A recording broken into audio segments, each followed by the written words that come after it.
This is the Penske garage at the Indianapolis Motor Speedway. Last year it housed the pole sitter and the winner of the 500. Today, the Penske team has failed to qualify for the pole. In fact, they won't even be in the front half of the field. From Indianapolis, it's the second day of time trials. The run for the Indy 500, the 79th running. Live from the Indianapolis Motor Speedway. Hello and welcome. I'm Paul Page. Al Unser Jr. is out on the racetrack and practicing, but the first official day of time trials has gone. He has no chance whatsoever of qualifying any higher than the outside of the front row. And what a tremendous difference a day can make here. Yesterday it was rainy, it was cold, the winds were high. Today it is sunny, it is hot. Down here in the pit area at the Speedway, there's no wind whatsoever. As soon as the track opened at 12 o'clock local time, there was a great deal of activity. And then everybody that was in the full day line, they qualified. And now it's back to normal practice, waiting to see who may want to qualify. But the key here is that Al Unser Jr. and Emerson Fittipaldi, the two Penske drivers, have not yet qualified, so it's locked. The front positions in the field are locked, and the highest they can qualify is the outside of the seventh row. We've got some great surprises in those rows. Let's go and take a look at the rows right now. And the first thing you may notice is that the front three cars, the top speeds, are all part-time drivers. The real story is that Scott Brayton is now locked for the pole position. Ari Luyendyk, a second Menard engine, sits in the center of the front row. And Scott Goodyear, a Honda-powered car, qualified today outside of the front row. In row two, it's Michael Andretti with his run yesterday. Jacques Villeneuve made it in today, and Mauricio Gugelmin. In row number three, Robbie Gordon qualified. So did Scott Pruitt and Jimmy Vasser. These are some changes from the way we left you. In the fourth row, Hiro Matsushita, Stan Fox has been pushed down into that row, and Andre Ribeiro. In row number five, Roberto Guerrero, who still holds the track record here at 232.6 miles an hour. Eddie Cheever driving for A.J. Foyt, and Teo Fabi, who was a rookie pole sitter in '83. In row number six, Paul Tracy, Alessandro Zampedri, and Brian Herta. The seventh row now stands with Danny Sullivan and DeFerrin, Gilles DeFerrin. The seventh row, one position still open on the outside. All of those positions are now completely locked for the front of the field. The track here at the Speedway is open for practice now. But if a car should choose to make a qualification attempt, well, they can push themselves up so that they can be tech inspected for the qualification run and then go at any time. Now, there's some other interesting comparisons. Take a look at the engines and chassis in this field. First, the engines. The Menard has two in there. They are, without question, the fastest here. The big surprise is the Honda coming up with two in the field now, and one of them third quick. Ford Cosworth has 14 in, and Mercedes-Benz, that's the engine that is in the Unser car and the Fittipaldi car. Well, they're still trying to get cars in the field. So, Bobby Unser, it's been a most interesting day.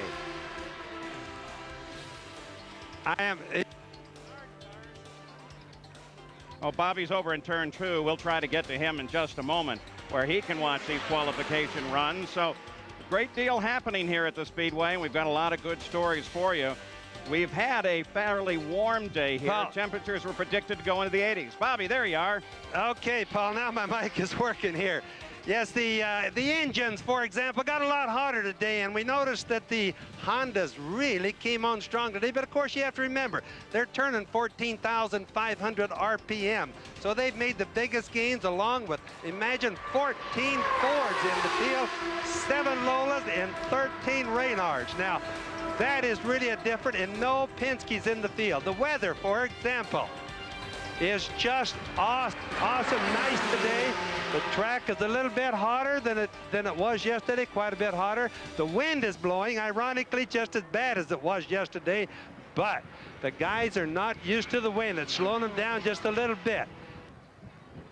And the weather here at the Speedway, look at the comparison yesterday to today. There it is today at 77 degrees. Sometimes my mic cuts out here a little bit. We have also the wind. If you notice, there's 23 miles an hour today. Track temperature 133 degrees. Now that slows them down, but in spite of that, as you'll see pretty soon, Scott Goodyear will be going awfully fast, and where everybody else with kind of 5 miles an hour slower, you're going to see that it's going awfully fast. You can imagine he would go really fast if he was out yesterday. Roger Penske's 27th attempt at the 500 has had at least one car start 9th or better every year until this year, Gary Gerould. Paul, it's been an amazing surprise. As you indicated, 20 cars in the field. Neither Penske driver, Al Unser Jr. or Emerson Fittipaldi, has taken a qualifying run. They pulled their cars out of the qualifying line earlier this afternoon. They are now preparing, and in fact, little Al has been on the track for continued practice. The problem, as we pointed out yesterday, trying to get speed, to get set up into the corner, to carry the speed through the corner in a comfort zone, and then, of course, that gives you a fast straightaway. They haven't been able to find it. They've been running anywhere from 7 to 10 miles per hour slower than the fastest cars in this field. 10 times in the past, a Penske driver has been on the pole. There's no chance now for this team to do that, and in fact, we have heard speculation confirmed by one of the team members that there is the possibility that they could go to a 1994 Penske chassis if in fact they can't get up to speed in the 95. So the story continues to unfold. Will they try to make a qualifying run later today? That's what we're waiting to find out. Let's go to Jack Arute. Well, Gary, another team that had hoped to have all of their work for this weekend completed at this point in time is the Hall Hogan racing team of Bobby Rahal and Raul Boesel. But unfortunately, the problems that befell this team are directly attributed first to weather and second to engine performance. The first thing that happened earlier today, the temperatures were much higher, and the cars went out in the practice session. They made some minor adjustments, but when Raul Boesel went out to qualify, he said, and I quote, there was absolutely no grip. The car was all over the place. Then Bobby Rahal, his teammate, went out. He experienced the exact same problems, but we also understand that there might have been a problem in terms of getting the best performance from the engine as well. Maybe could have been a faulty valve. Nobody's quite certain, but one thing is for certain with this racing team. They had hoped not to see a repeat of the last 2 years where they have struggled to make the Indianapolis 500. And thus far, they're back here in their garage area making changes on their race cars. They still hope to go out and qualify this afternoon. They are one team that does not want to wait until next weekend. So we are now officially qualifying on the second day of qualifications. But when we come back, we're going to look at the fastest runs of the weekend here at the Indianapolis Motor Speedway. We're back at the Indianapolis Motor Speedway. The Penske cars out practicing. They have not seen any of the kind of speed that they need to make it into this field. And you can see that quickly. They come in for the pit road area and head down to talk it over with the team. Now let's take a look at yesterday's runs. Of course, the weather was entirely different. Ari Luyendyk was the first of the big Menard engines out, and we now join him with 2 laps complete, working on lap number 3. A line, Bobby, that was fairly conservative. Yes, and in fact, we thought that was kind of conservative yesterday. If you notice, he doesn't get out awfully close to the wall going in the turns in the short chute right now. When he comes out, he still doesn't get as close to the walls as he normally does, Paul. You may want to note these times and speeds in the corners and the turns for comparison with the speeds that run later. Remember, this was a fairly cool day, but when Ari was out, the wind was blowing head on at nearly 25 miles an hour. The only compensation for that was the fact that it was blowing as a tailwind down the backstretch at about the same rate. So the winds do tend to swirl a bit here, Bobby. Yes, and what happens is when the wind is blowing along, the guys don't know exactly where their cars are going to end up, and so they have a tendency to go in a little bit early into the turn, a little bit soon, and then that makes them push coming off, and I'm sure that's exactly what happened to Ari Luyendyk. So Ari Luyendyk averaging better than 230 miles an hour, 230.9. Lap 4 would be the one that would tell the story, but already everyone was aware that Roberto Guerrero's record was not in any form of jeopardy here. So Ari Luyendyk made the final turn off of the 4th corner at the Indianapolis Motor Speedway, keeping his speed up. And Ari Luyendyk qualified into the field, and for the moment he had the pole. After the run yesterday, Gary Gerould talked with him. Ari at 2:31 and a fraction. Are you disappointed that you weren't able to get the record? No, I think this is not going to be enough because the car didn't feel as fast as it did before, and we'll just have to wait and see. But I mean, it was a good run. The car handled good and everything. Maybe it handled just a little too good. Is there a specific problem? Because we'd seen such great numbers earlier, and you didn't run that fast in the practice session. No, the air is so dense today that we lose a lot of horsepower with the air the way it is, and that's part of our problem. So now the waiting game begins. Yeah, I guess it does. Thank you. It wasn't long until Scott Brayton, his teammate, was ready to take his run at the Indianapolis Motor Speedway.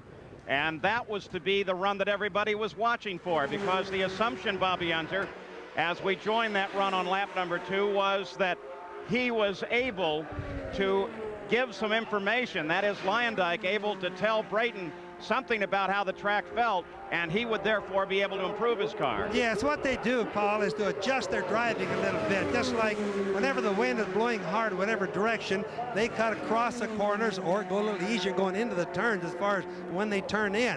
Now, if you'll notice with Scott Brayton, he looks to be very smooth. He's turning the steering wheel very easy because, remember, the wind, look at the paper going up in the air there. The wind is really blowing hard, a lot harder than most people would have thought several years ago that you could even run in and run speeds like this. These speeds, incidentally, are still awesome fast. In fact, we talked to several of the drivers after their runs at the end of the day yesterday, and they all said, as you made that final left-hand turn off of turn 4 and pointed down the main straightaway, it was almost as if the car had brakes slammed on as soon as the wind caught you and began slowing you down. You can just watch him go down and touch the white lines, get really close. Really doing a good job, that Scott Brayton is.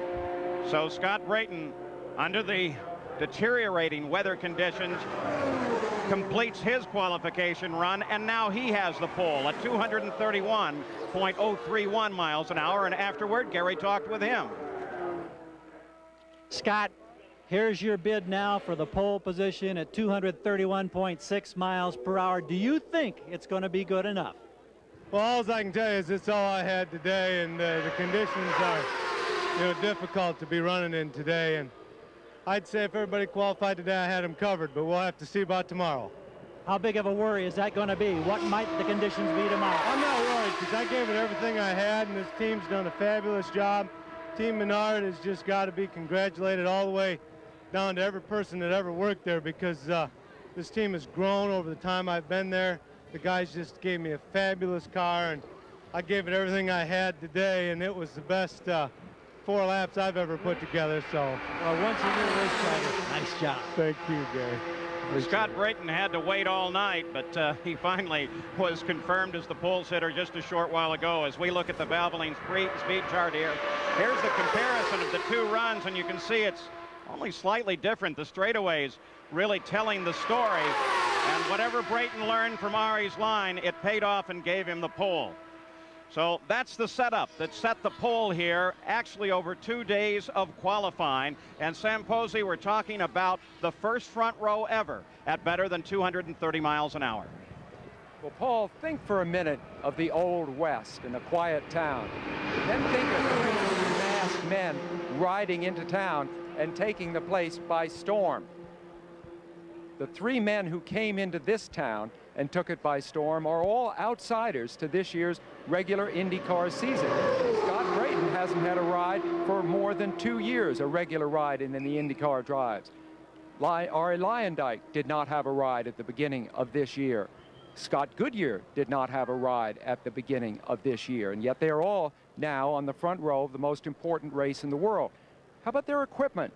The 2 Menard cars, of course, appear only at Indianapolis. They are not part of the regular IndyCar season. The Honda engine in Scott Goodyear's car has not made an appearance on the front row of any grid in the 2 years that it's been running. It's an interloper. Now you see how fast these men are. The next fastest car in the second row only went 2:29 and change. These desperados separated themselves by over a mile an hour from the rest of the field. And finally, the appearance of Firestone, for 21 years absent from the Speedway, now appearing in the front row of the grid. Will these automotive desperados still be in charge of this town at the end of May 28th? Who knows? But Gary Gerald has some insight into the Menard engine. Gary?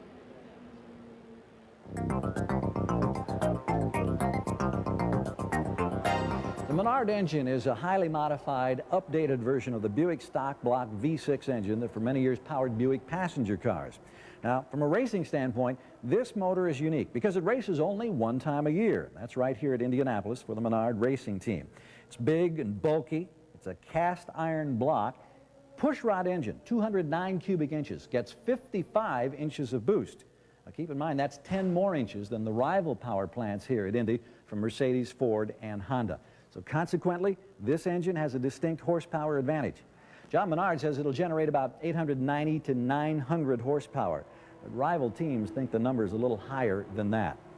Because of changes that have been made here at the top of the engine in the induction system, they have highly identifiable bodywork that covers the power plant. It's so identifiable that the Menard racers are now known as humpback whale or bubble cars.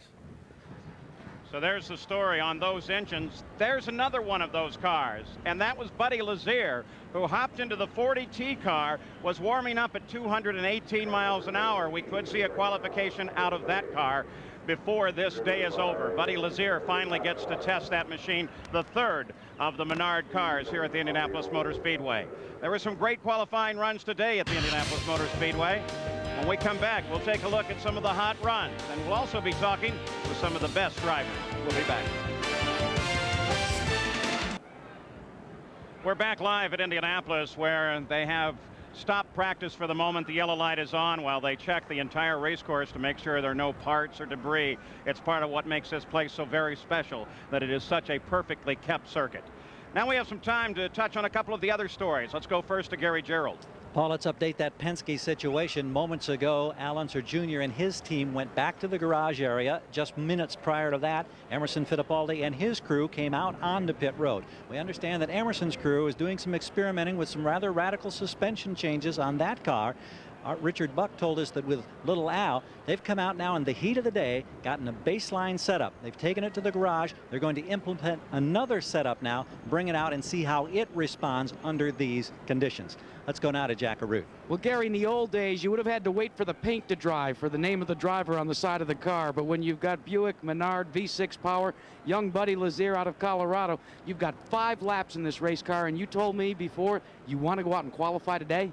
Well, that's certainly our intention. We'd like to get it in today so that we can focus this week on race setup and give the crew some time to rest. What kind of feedback have you received from the performance of the Menard matched with this chassis? Well, I've received as much feedback as I guess as I could get. It's a very hot day right now, and the conditions are pretty slippery. We'll just have to see what the day holds. I've gotten a lot of good information, and we'll see how it goes. Well, Paul, he's a journeyman driver, but he's been given probably what could be considered the break of his life. The other 2 cars in this team are already on the front row, and Buddy Lazier would like to take a crack at least the fastest of second-day qualifiers. That perspiration that you see on his cheeks may in fact help tell the story of the change yesterday to today.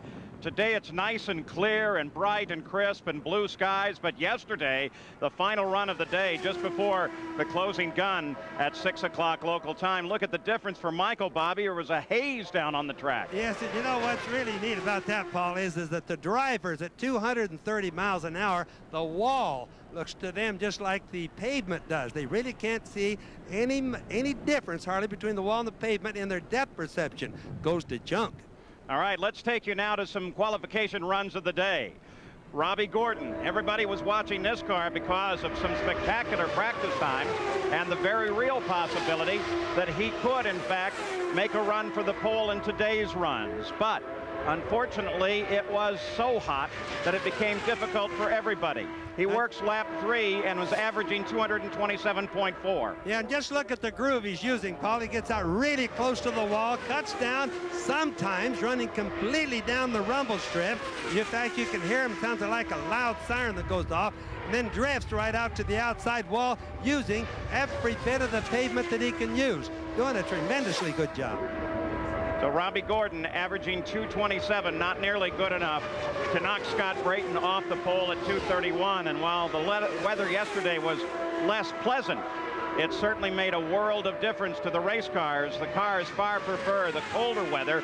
Their one hope for today, Bobby, was that there wasn't that truly thick, almost syrupy air that did have an aerodynamic effect on the car. And you can see that. Robbie gets so close. I just watched this car right there get within probably 3 inches. Now just hold up 3 fingers. That's about 3 inches wide. And your hand, that's the difference between him and touching the wall just a bit ago. Bobby, there's actually a cushion of air there as you come out to the wall, is there not? Well, there is, Paul, but they are going so fast that I don't think the drivers would ever feel it, to be honest. So Robbie Gordon made it in, and afterward, Gary Gerould talked with him. That second lap, you really had your hands full. Yeah, you know, we caught a little wind going across into 2, and it's unfortunate because we probably would have averaged a little better than that, and that got me a little nervous for the rest of it, so we just played it cautious and got the car in the show. That was the main thing. What happens to the car when the wind hits it the way it did in that lap? It tries to push the front end out, you know, a little bit. You know, the main thing is that we got in the show. We got a good car for the race. Watch the Valvoline 5 car.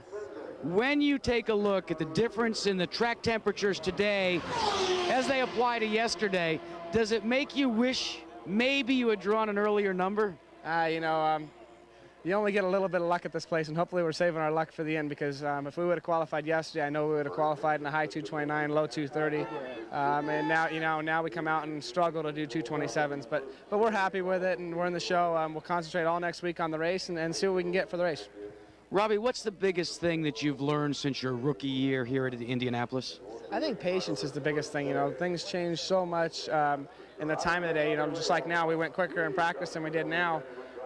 You know, it changes so much, and you can't get lost here. You just gotta remember to look at what the temperature was and keep track. And you know, a guy that's organized throughout the whole month with what he did has a great shot at winning. Still quiet at the Indianapolis Motor Speedway as we look at the Indy downtown about 6 miles away. We'll return with more of the Indianapolis 500 time trials after this message and a word from our ABC stations. We're back live at the Indianapolis Motor Speedway as you look at the master control tower just over the start-finish line here. Last year, Al Unser Jr. won the race with the Mercedes-Benz engine. But Mercedes-Benz is what it says on the side of the engine this year. It's not the same engine in any form or way. And Gary Gerould can get us up to speed on that.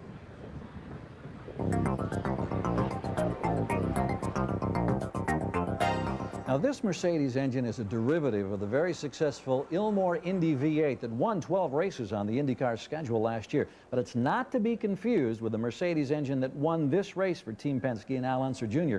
a year ago. This is a conventional double overhead cam, purpose-built V8. 165 cubic inches, 4 valves per cylinder. It gets 45 inches of boost. Now, contrast those numbers to last year's Mercedes that won this race. It was purpose-built, push rod, 209 cubic inches with 2 valves per cylinder, and it got 55 inches of boost, an additional 10 inches of boost. That engine generated nearly 1,000 horsepower, whereas this engine this year provides the Penske team with about 825 horsepower. Now, if you're wondering, well, why didn't they use the Mercedes of a year ago that won this race again this year? Keep this in mind. To get that additional boost, you have to have a production-based pushrod engine to get the 55 inches. The Mercedes of a year ago was a purpose-built pushrod engine. And after the race, officials said we're going to reduce the boost from 55 to 52 inches. And then nearly 2 months later, they further reduced it to 48 inches. And at that point, the people from Ilmor and Penske just threw up their hands, said we can't be competitive, and they scrapped the program. Now, with the success and the high speeds that the Menard engines are enjoying this month at 55 inches in their pushrod engine, a lot of people are now wondering, is another change in the rules in store after this year's race? So this year's engine is a pure thoroughbred. In front of the Tower Terrace at the Speedway, the Gordon Pipers, who for years and years entertain the crowds at the 500. They march all around the racetrack, and the crowd absolutely adores them. Now let's go to some other runs today. Jacques Villeneuve was one of those that everyone was watching, not necessarily in a run for the pole, but certainly to give a good showing. Remember, he finished second last year, and since then has twice won in his Indy cars. This is a young champion of the future, Bobby. Yes, Paul, and if you'll just watch him, I just challenge everybody to watch this young lad. He's using more racetrack than anybody out of the 20 that I've seen qualifying. Incidentally, out of the top 20, they're about 4 miles an hour faster than last year. So it gives you an idea when you watch Jacques Villeneuve right here exactly what he's doing. So Villeneuve working on the final lap of his qualification run, and everybody was well aware that it was going to put him in one of the first 2 rows, perhaps the front row, but when the run finally was complete, well, not the front row, but good enough for the center of the second. Well, Jack, so far, a terrific run in the heat of the day for you. Yeah, the car was running really strong. We played it really safe with the boost, so because we didn't want to blow the valve. But the car was loose, actually, because we were afraid we would pick up understeer, and we made some work on that. And the car was a little loose, got a little bit sideways on the last 2 laps in turn 2, but you know, the team did a great job. So the whole month, the car was strong every day, and today we managed to do a good lap in the heat. You took it right down to the rumble strips. You could hear the chirping down through the corners. Well, you know, you try to use as much track as you have, and to have a fast car here, you need the rear to be pretty light, and when you do that, as soon as you turn in, the front just dives into the corner. So young Jack was in the field. You know, Goodyear is a formidable presence here at the Indianapolis Motor Speedway, not only on the track, but also above the track, with the Goodyear blimp Spirit of Akron hovering overhead and providing us with some spectacular aerial views. Now, let's go back and review a bit more of that story of the run of the front row and the Menard engine. Here's Jack Arute. Well, Paul, this group of people that are assembled here make up Team Menard. John Menard is the owner, Larry Curry, the crew chief, the man in the inside, the middle of the front row, Ari Luyendyk and Scott Brayton. And John, first of all, the reasons why you decided to stay with the stock block power plant. Well, you know, a couple years ago we couldn't get in Ilmore, and we got a little grumpy about it. So we decided to do our own thing, and we've been working on it. And I guess just pure stubbornness is why we stayed with it. Wants to stay stubborn. You put a lot of laps here. And Ari Luyendyk, you had offers, you had opportunities to go run for a team on the IndyCar circuit this year, but you chose to stick with Menard. Why? Well, I thought we would get a real good shot at the pole and a good shot at doing really well at the race. And I thought to myself, it's better to be competitive here rather than be uncompetitive the whole series, because it's quite frustrating when you run week in, week out, and you're uncompetitive. But the team has done a fantastic job. Larry here and the whole crew, our engineer Tim Wardrop. It's been a flawless week. Now, Larry Curry, he credited you, but I've got to ask you a question. The skinny on the Menard, which was one time called a Buick, that's great. It's fast in qualifying, but it ain't going to go the distance for 500 miles. Your answer to those critics? Well, the answer to those critics are, we finished Menard engine last year in the Indy 500 with Eddie Cheever. The year before that, finished 2 of them. As I think qualifying shows that we've improved things a little bit, and we have qualifying motors, we have race motors. We'll be ready to race on race day and finish. Now, Scott Brayton, what did Ari Luyendyk say to you after his qualifying run? What was the inside skinny on the track conditions?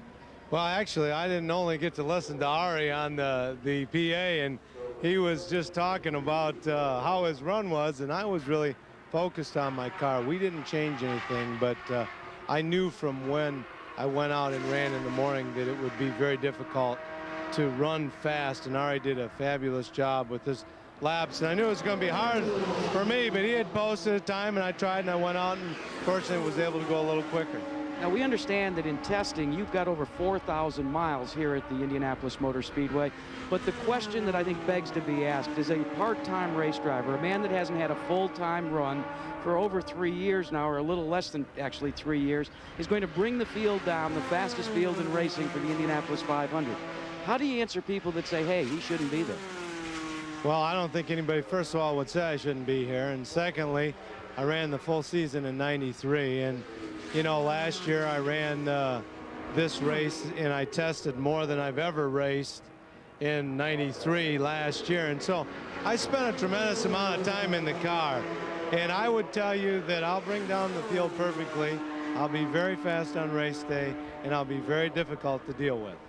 Let's go back to Paul.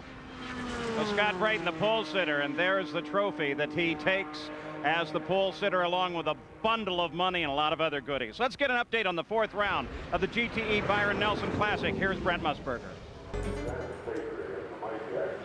Thanks, Brent. Here at Indianapolis, the green light is on. They can practice should they so desire, but with the heat of the day, not much practice happening. We'll be back right after this.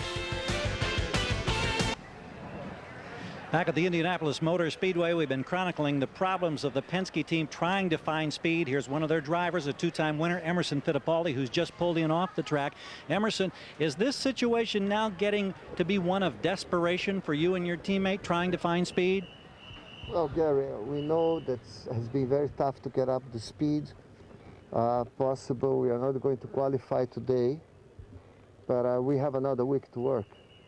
You know, everybody in Marlboro Team Penske is going to work really hard to get the speed up next week, and we know we can do it. And we just have to stay together, stick together, and work, and we do it. Is there any consideration at this point on going back to a year-old 94 chassis where you were very successful, or going to another chassis? Well, you know, Gary, the last race in Nazareth I won with this car. And that's what's very strange. That's why I have to persevere more in the same direction, try to find where's the problem. Because this car, I mean, has been very quick this season. I mean, we won 2 races. Well, I think what sums it up, the Penske team says whatever it takes. They want to win this race, even though they're struggling right now. Paul? But an uncharacteristically quiet Emerson Fittipaldi. Tonight, after an hour of America's Funniest Home Videos, there's an all-nude episode of Lois and Clark. And then Patricia Weddick and Bronson Pinchot star in an ABC miniseries event, the world premiere of Stephen King's The Langoliers. That's all tonight here on ABC. Now, well, the crowd was anticipating throughout the day this run. Honda power, Scott Goodyear at the wheel. Bobby, there was a real belief that this car could, in fact, snatch the pole away from Scott Brayton. Well, Paul, I've been watching him all this last week. And if anybody really looks good, it's him. And I'd just like to say, I think he's done today the best job that he's ever done in motor racing. It's qualifying. When he went out, the wind came up. I'm up on top of turn 2 where it's plenty windy. Just watch him. Now, he's really handling good. He's got Firestone tires, got a Honda engine. He's got everything that's mixed up this year, and just did one heck of a good job in spite of all the wind that was blowing. His wife, Leslie, climbed over the wall just before they went out right here at our position in the pits. And I asked her, do you think he can do it? And she said, it's going to be close, but we're going to try. Just look how smooth he is, Paul. He goes right down and touches the white lines. It comes out. And when he goes out close to the wall, he knows where he's going to be, knows where the car is. Steve Horn has just really done a job on this one. The crowd anticipated and then was rewarded with the fact that the first laps were over 230 miles an hour, but he was going to need some fast final laps if he was going to knock either of the Menard cars off of their positions in the front row. When the checkered flag finally came out, it was Goodyear at 230.759 miles an hour.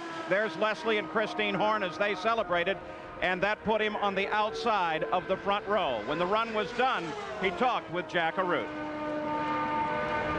Hey, less than a week with the team and outside of the front row for the Indianapolis 500. Well, I wanted the pole, but we didn't get the great weather today. It's obviously a lot hotter and the track's a little greasy, but we had some push off of 2, and the guys did a great job on the team. I mean, overall, the guys in the Tasman team are #1 because they gave me a great car. We've been together for less than a week. The Honda power plant worked great, and I'll have to tell you, too, the Firestone tires were superb. How much does the respect that this team has for your driving ability, does that do to your driver's psyche? Well, it really is. I mean, working with Steve Horn, you're focused in on what you're doing. Engineer Bruce Ashmore has done a great job, and I'll tell you, I mean, we're focused. We're so focused on what we're doing here. There's no BS. It's just a great feeling.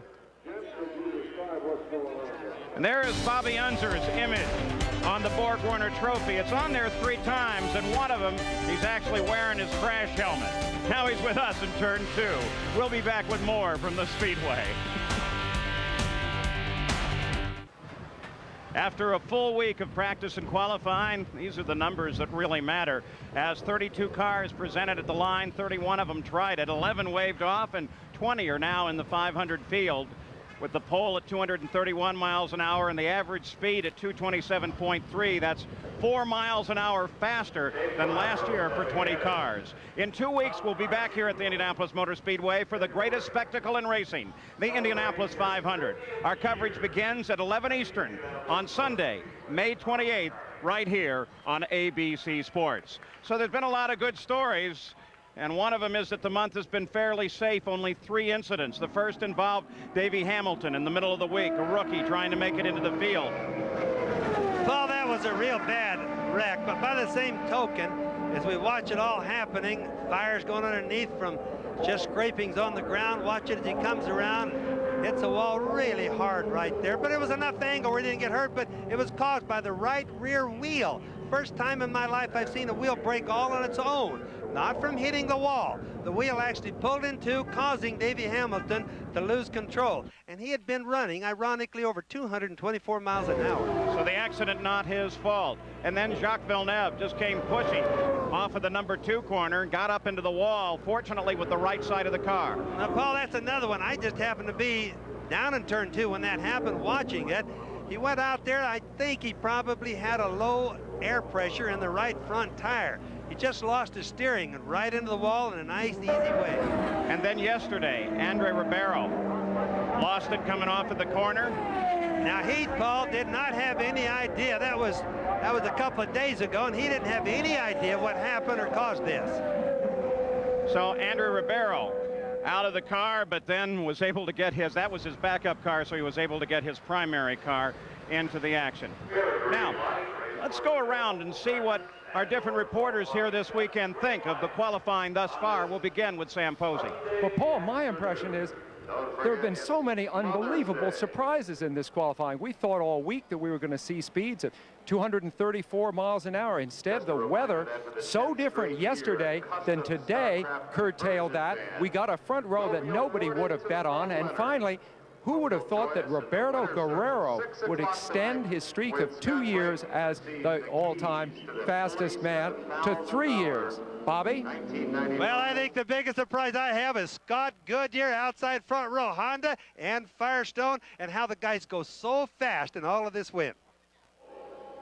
Jack Carruth, you come in. Well, Bobby, this weekend has got to belong to Team Menard, a private businessman who decided to concentrate only on Indy for the last couple of years. He grabs a couple of drivers that many people said elected not to run full-time rides because they knew the commitment that Menard had. And for Scott Brayton, his greatest moment, winning the pole position for the Indianapolis 500. Gary? And Jack, the amazing thing is we're only 1 week into this month of May. We've had all these surprises already. We've got 2 weeks to go before we get to the 500. Who knows what's in store? The Penske story is going to be one of the big issues. Paul?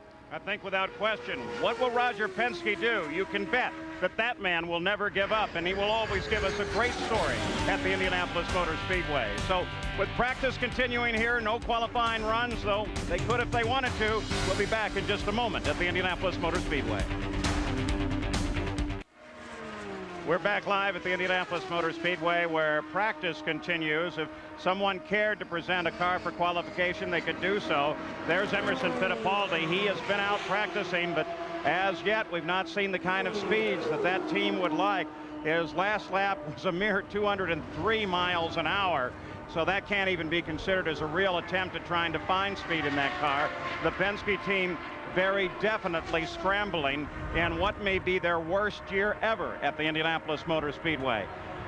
Remember this, there is no way that that team can qualify better than the outside of the 7th row. Those positions are all filled right now, so no one can qualify better than 21st of the 33 positions. Now, let's take a look at the way the starting field sets up right now. Subject to additional qualifying, but these positions should be locked. Scott Brayton, the Menard engine, is on the pole. Ari Luyendyk, former winner, former pole sitter. He sits alongside, again, the Menard team. The real surprise, and a pleasant one at that, is the third of the 3 part-timers in the front row, Scott Goodyear, who will start his Honda engine on the outside of the front row. In the second row, Michael Andretti with a run right at the end of the day yesterday. Not a run that Michael would have liked, but nevertheless, it puts him in the field and in a good position to attack the front. Jacques Villeneuve sits in the center of that row, and a tremendous run by the Brazilian Mauricio Gugelmin on the outside of row 2. In the third row, Robbie Gordon with his qualifying run today. Scott Pruitt, who looks very, very strong here and is the current IndyCar points leader, and Jimmy Vasser, who has looked good all year. In row number 4, Hiro Matsushita on the outside, Stan Fox, who comes up the more traditional route from the midgets. Really looked strong for a while, was actually on the front row, but as they lock the front positions, he will start in the middle of row 4, and the rookie Andre Ribeiro, despite that accident in his backup car, gave a superb showing at 226 miles an hour. In the 5th row, Roberto Guerrero, who still holds the track record here set in 1992 of 232.6 miles an hour and a 4-lap record of 232.4. Inside row 5, Eddie Cheever driving for A.J. Foyt. Very pleased to get in the field. He was so relieved at the end of the evening yesterday. And Teo Fabi, very definitely a man to watch. In row 6, Paul Tracy just took his time and took care, made sure that he got into the 500-mile race field. Alessandro Zampedri, first qualifier out to make an attempt, sits in the middle of the 6th row. And Brian Herta, despite that devastating crash at Toronto last year, is back. He's already had 1 pole at Phoenix, and he looks very fast here at Indianapolis. In the 7th row, on the inside is the 85 winner of the Spin and Win. Last year he was an announcer here with us. He said, I'm taking none of that. I'm going to try and qualify, and he did, to the inside of the 7th row. And rookie Jill DeFerrin sits in the center of that row. Now, coming up next, the GTE Byron Nelson Classic. Don't forget, it's 2 weeks from today, the 79th running of the Indianapolis 500-mile race. And so many stories to play out before the checkered flag falls. Will that man, Al Unser Jr., be able to repeat at Indianapolis? Can he become a 3-time winner? Well, that's one of the questions to be answered. There are so many others here, and so much yet to come from Indianapolis. 500 miles, 200 laps, 2 weeks from today, and that makes racing history. I'm Paul Page. So long from Indianapolis.